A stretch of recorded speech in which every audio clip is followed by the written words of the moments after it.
Welcome to the Crossings online service. I'm Nicole, creative arts pastor here, and I get to be your host for today. We are starting a new series today called Mixtape. I'm still into you.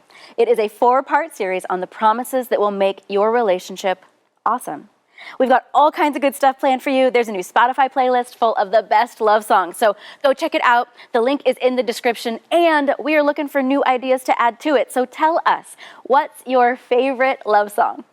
And then here's what's up next. A sermon from Andrew and Melissa Brownback on the first promise we need to make in our relationships. Then a song to help us worship God and remind us that as we work on our stuff, God is God and we are not. And then I'll be back with a couple next steps that will help you grow in your faith. We hope this video helps you, and if you like it, please share it with your family and friends. Enjoy.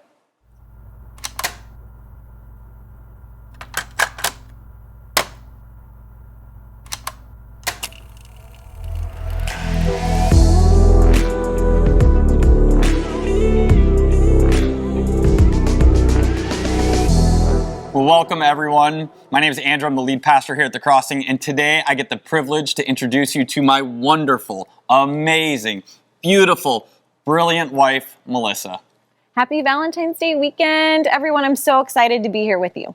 You know, and I was thinking that this weekend is the anniversary of our very first date 17 years ago. And this March, we're going to be celebrating our 15th wedding anniversary. How crazy is that? We got married when we were in our early 20s in the middle of central Illinois, and here we are 15 years later living in God's country in Southern California with 2 little boys. It's amazing to think about all that's changed in our lives since way back in our wedding in 2006. Now, as a pastor, I get the privilege of doing a lot of weddings, and hands down the most emotional part is the vows. It's those promises spouses make to each other. Usually it comes right after someone will stand up and read something from the Bible like 1 Corinthians 13, which says, love is patient. Love is kind. It does not envy. It does not boast. It is not proud. It does not dishonor others. It is not self-seeking. It is not easily angered. It keeps no record of wrongs. Which, who doesn't want their marriage to look like this? And after those words are usually read, the bride and groom, they'll look at each other. They'll look in the eyes of one another and they'll make a promise. For better or worse, richer or poorer, in sickness and in health, till death do us part. It's a beautiful moment. They'll kiss, people will celebrate, and the wedding ends. Now, unfortunately, so many of those promises are broken over the years. All of us have probably heard the statistics that around 50% of marriages end in divorce. And while we're all familiar with that number, most of us don't really know why. And as a professional counselor, most of the marriages that I experience are in major crisis. So they've encountered some situation that's totally blown up their relationship, like an addiction, an affair, or some sort of long-lasting conflict that they can't seem to resolve. But honestly, the biggest challenge that I see facing couples today is just drifting apart from one another and not having the same connection that you used to have. And in both cases, the distance created never happens overnight. It's usually the result of a series of small, seemingly insignificant decisions that move you away from one another. So maybe instead of having a real conversation, you'll just zone out at the end of the night and watch TV. Or instead of working through conflicts, you stuff your feelings and then vent to a friend or a coworker the next day. And instead of encouraging your spouse about all the things they're doing right, you complain and fixate on what drives you crazy.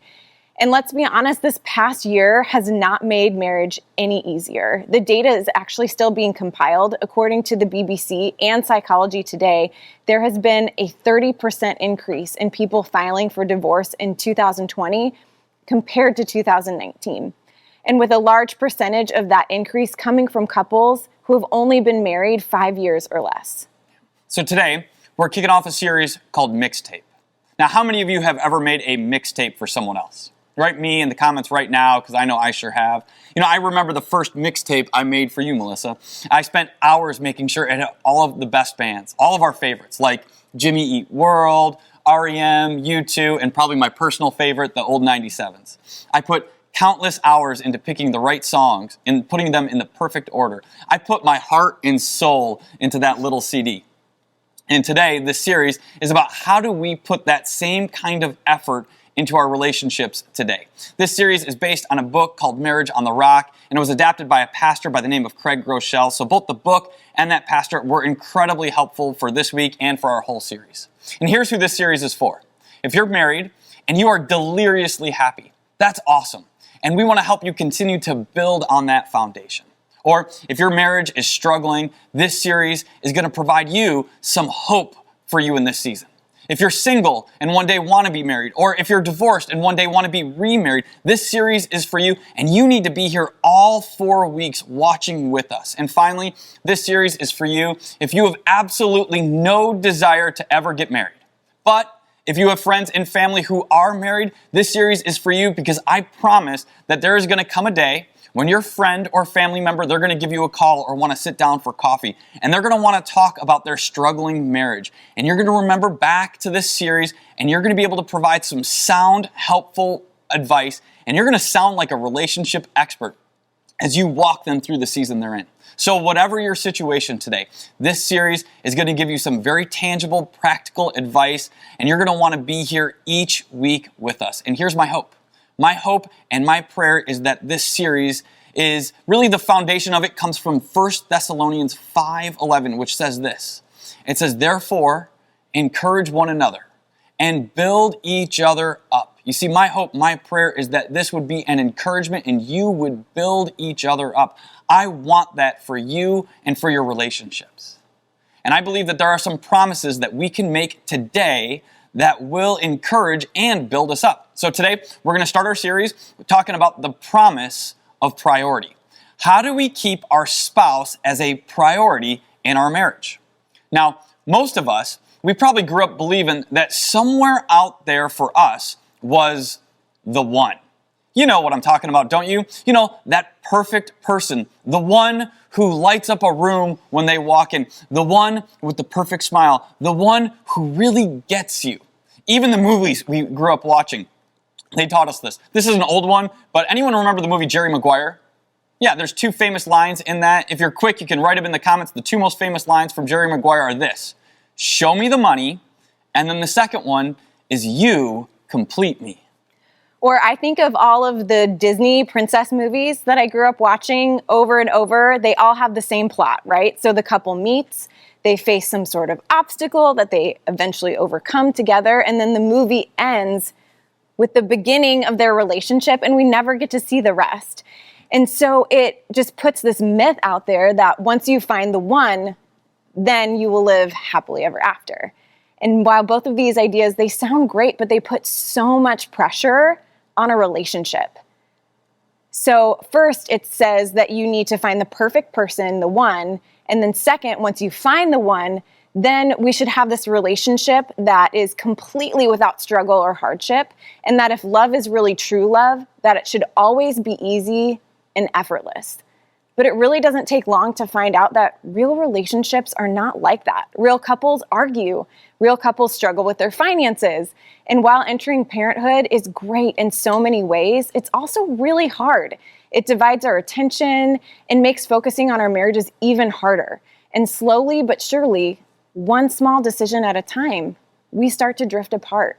And naturally, we will start to focus our attention more in places where we feel like we're succeeding, where our contribution seems to make an impact, and where we feel valued. So some of us, we begin to make our jobs or our careers our number one priority.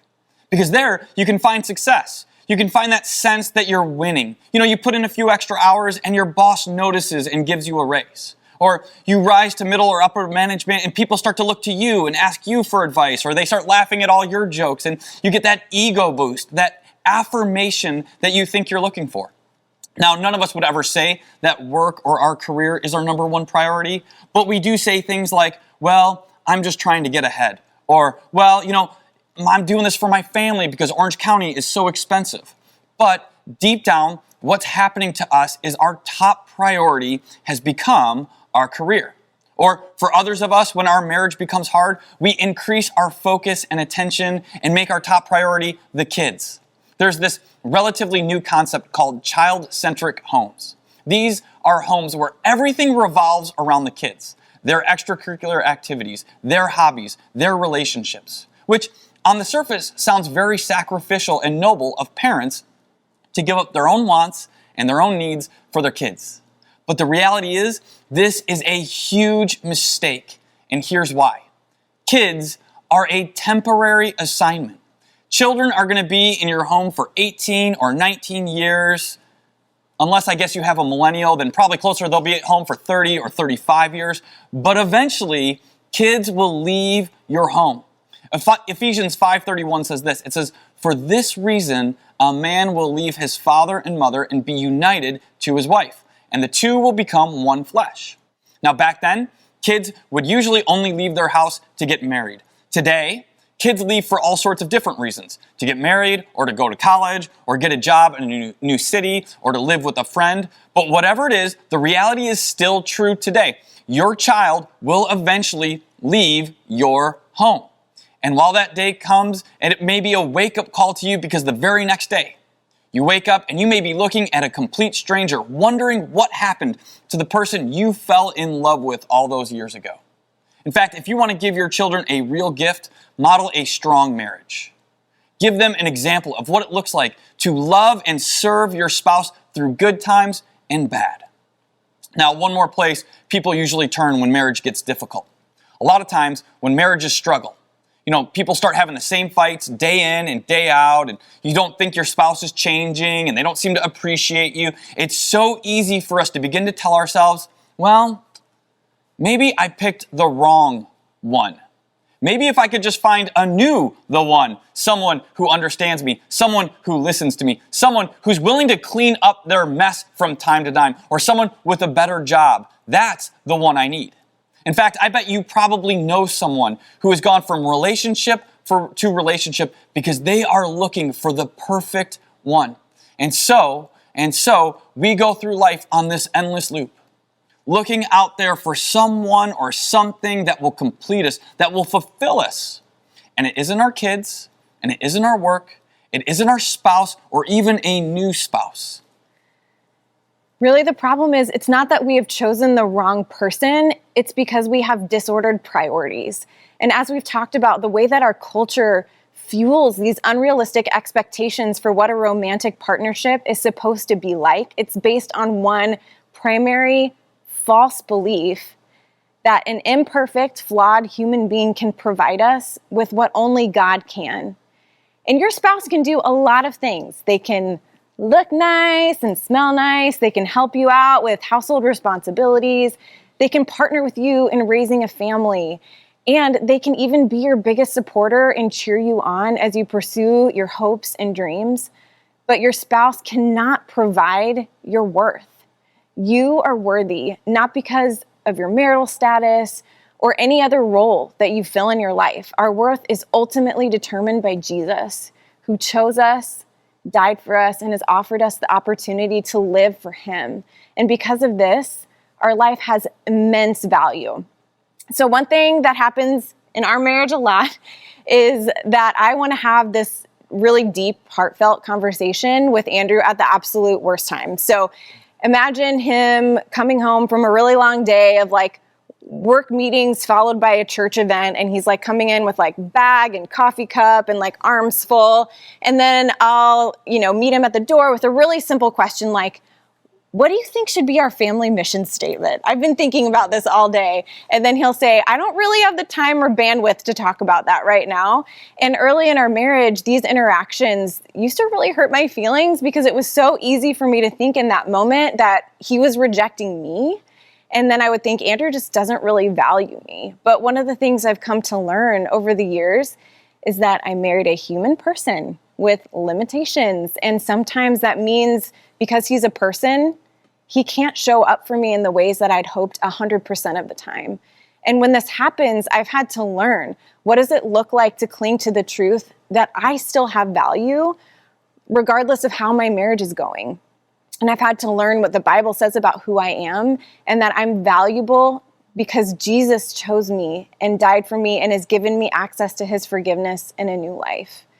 And the other thing that your spouse cannot provide for you is your spouse cannot provide your purpose. God has equipped each of us with specific and individually designed gifts and talents for the purpose of showing the world who he is and building his kingdom. So our purpose is shown through the roles that we fill. It's not in the role itself. So for example, I'm a wife and a mom, but these roles are not the purpose for my life. My life ultimately has meaning and purpose when I play my own specific part in bringing God's healing and redemption into this world through all aspects of my life. So as you're listening to this, if you're realizing today that maybe you're finding your worth and your purpose in someone or something other than God, here are some ways that you could work toward making that shift. So the first thing I would recommend is find out what God has to say about who you are by reading the Bible. And also the second thing is that if you didn't have a chance in January to go through the Dream Building Guide, I'd really encourage you to take some time to work through it. There's nothing magical about the start of the year. You can do this anytime. And Nicole mentioned the idea in her message about finding an indestructible dream. And I also think that having indestructible dreams means that we can have a dream that it can exist regardless of what our relationship status is. Yeah. When we get to the place where our worth and purpose are rooted in Jesus and what he has done for us, not in a relationship or success or anything else, we are free to experience the gift of what God intended marriage to be. See, the mistake we make is we lean either too much or too little on our spouse. But God designed our priorities to be God first, our spouse second, and kids a distant third, right? Now, some of you might be saying, well, Andrew, I'd love to do that if I could, but you just don't understand the situation I'm in today. My work is so demanding. Or Andrew, I would do that if we had the money. Or my kids need us all the time right now. I hope you hear my heart when I say this next thing to you. And I hope you listen to this. Excuses are easy, but love makes a way. Let's take something we've all heard about in our lives, the importance of a date night, right? So when Melissa and I were first married, we were both still in school. We were working a bunch of part-time jobs. I was working at a Starbucks and also a video store. I don't know if any of you remember video stores, but I was working for like minimum wage at one of those. And when we first got married, we had no money. I mean, none. And so it would have been easy for us to say, like, we can't do date nights because we're broke. But love makes a way. And so one of the solutions we came up with is for holidays, instead of asking for stuff from our family, we asked for a few gift cards to like a fancy restaurant like Olive Garden, right? And so what we would do for date night is we'd grab a gift card, we'd go and we'd split the unlimited soup, salad, and breadsticks. Or let's take this past year. It'd be easy for us to say, you know, restaurants, they're closed, so I guess babysitters are hard to come by, so I guess we're gonna have to take a pass on having a regular date night. That would have been easy to make an excuse, right? But for us, love makes a way. And so one of the practices we put in our schedule was that Thursday nights would be date night at home. We'd give our kids their like little tablets and they'd go watch TV in their room, and then we'd have a dinner together, just me and Melissa, and we'd have a conversation, and we just have a little bit of a date night. You see, it's easy to say, well, I'll make my marriage a priority when COVID is gone, or I'll make my marriage a priority when I have more money, or when my spouse is willing to meet me halfway. Excuses are easy, but love makes a way. And as I mentioned earlier, most marriages break down because of a series of small daily decisions. So if you want to heal or grow your marriage, it happens the exact same way. It's not a quick fix or a miracle cure, but it's persistent, intentional effort over time. So here's a simple way to start. So after today, it all starts with making this promise to each other. I promise that my priority from this day forward will be God first and you second. And here's a practical thing that you can do today. So I want to challenge you to have a conversation before the end of the day today. And this is going to be a quality conversation. So that means no phones, no TV, and sitting face to face. And I want you to ask each other, how am I loving you well? And also, how can I love you better? And then really listen. And this is not a time to defend or to try to explain your position, but to really listen to what the other person has to say. Take notes if you need to. And then the next thing to do is to actually do it. To do one thing per day for the next week to show your spouse love. in the way that they receive it best. And it's really important to remember this is you showing your spouse love in the way they receive it best, not what's easiest for you to show or the way that you would like to be loved. So for example, if your spouse really loves words of affirmation, maybe it's I'm going to send them an encouraging text every day, or make sure I say something to express gratitude every day. Or instead, if they really like affection, maybe it's I'm going to make sure I show them affection and I'm really intentional about that, or scheduling quality time, or giving a sweet gift to them. And there's this verse I actually use with clients a lot that are married, and it comes from Hebrews chapter 3, and it says, "But encourage one another daily, as long as it is called today, so that none of you may be hardened by sin's deceitfulness." And what I love about this verse is that it shows that simple words and actions every single day, they have the power to keep our hearts soft toward one another. I love that. And if you're married, I want you to say those words to your spouse today. I promise that my priority from this day forward will be God first, you second. Now, one last thing. I know some of you, you're watching and you're thinking right now, well, what about me, Andrew? I screwed up my marriage, or my spouse walked out and now we're separated. Now we're getting a divorce. What about me? Well, there's this great Bible verse. It's a promise from God that I want you to hear and I want you to take to your heart today. It's Lamentations 3:21, which says, "Yet this I call to mind, and therefore I have hope. Because of the Lord's great love, we are not consumed, for his compassions never fail. They are new every morning. Great is your faithfulness." You see, this is God's promise to you, that you can have hope because we have a God who in his great love, he never abandoned you. That his love and faithfulness, it's available to you each and every morning. In fact, the whole story of the Bible is the story of a God who so loved a flawed and broken people like you and me, that he came to this earth to forgive and offer a new life, a life of hope and healing in a broken world. For some of you, God in his great love may call you today to start working towards reconciliation in your relationship. You see, I fully believe that God can restore any marriage. We have people who are part of our church who were divorced, who through a movement of the Holy Spirit, they were reconciled to each other and they now have a stronger marriage than ever. We have people right in our church. I know stories of people who for decades, they were in a loveless and cold marriage, and then God did a miracle in them. Others of you, God is going to turn this difficult season you're in right now. He's going to turn it into something good. He's going to use today to bring you into a relationship with Jesus, where you can experience the love and the forgiveness and the hope that he offers. So I want to take a moment and I want to pray in just a second. And I'm going to ask you during this prayer, if you are willing to commit to this promise. If you're married, I want you to commit to, I promise that my priority from this day forward will be God first, you second. And if you're single, when I'm praying, I want you to commit that from this day forward, it will always be God first. If you're willing, while I'm praying, to make that commitment, I want you to write the words, I promise, in the comments here.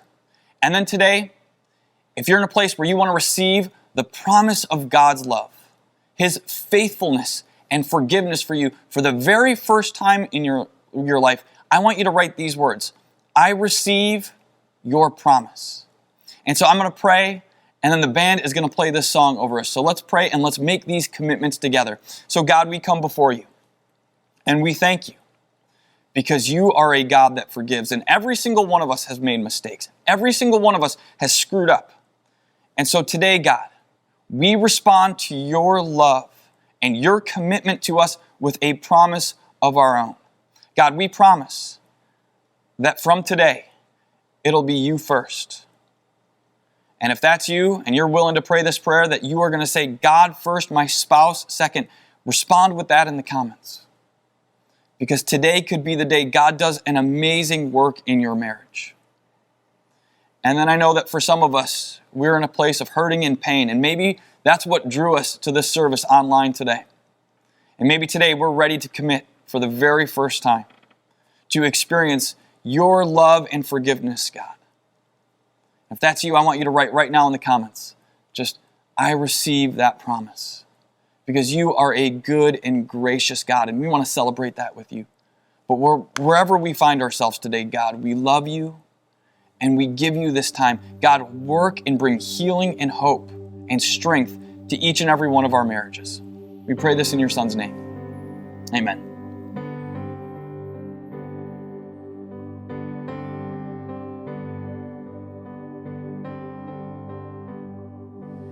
I will sing of your goodness, I will sing of your love. Though the seasons come quickly, you have always been enough. Though the night may get darker, though the waiting seems long, you have always been faithful to remind me of your love. You are good, and in the morning I say you are good, and in the evening I say you are good. You are good to me. Yeah. You have always been patient. You have always been kind. You're consistent through the ages. Oh, what a friend of mine. So I'll remind my soul to bless you, standing firm upon your truth, knowing you cannot be shaken. I'll see what you can do. Oh, you are good.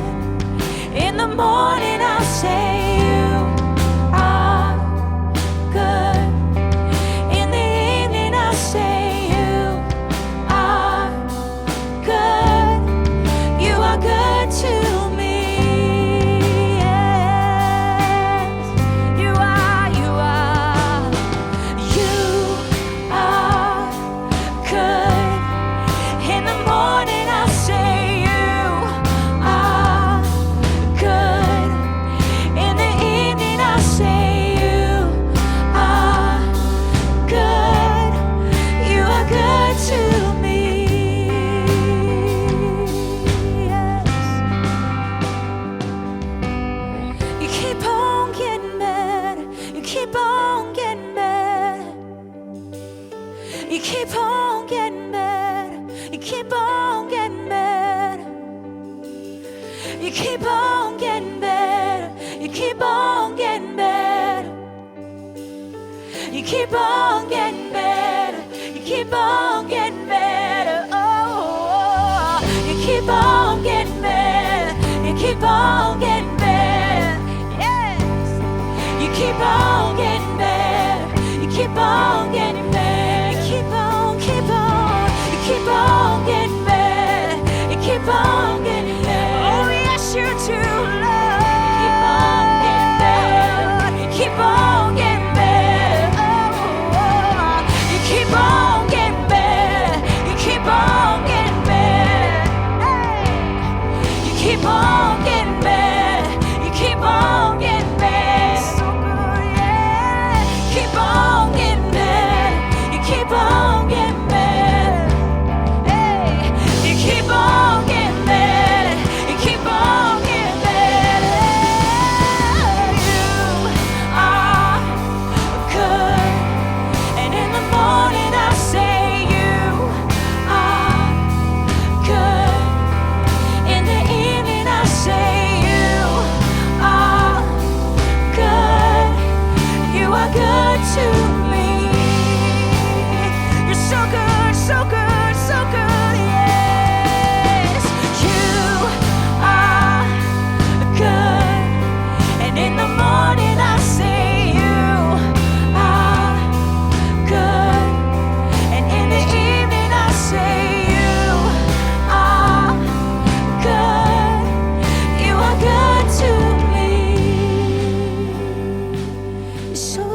keep on getting better.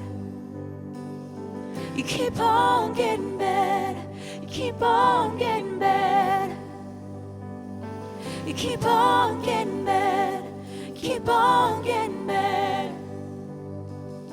You keep on getting better. You keep on getting better.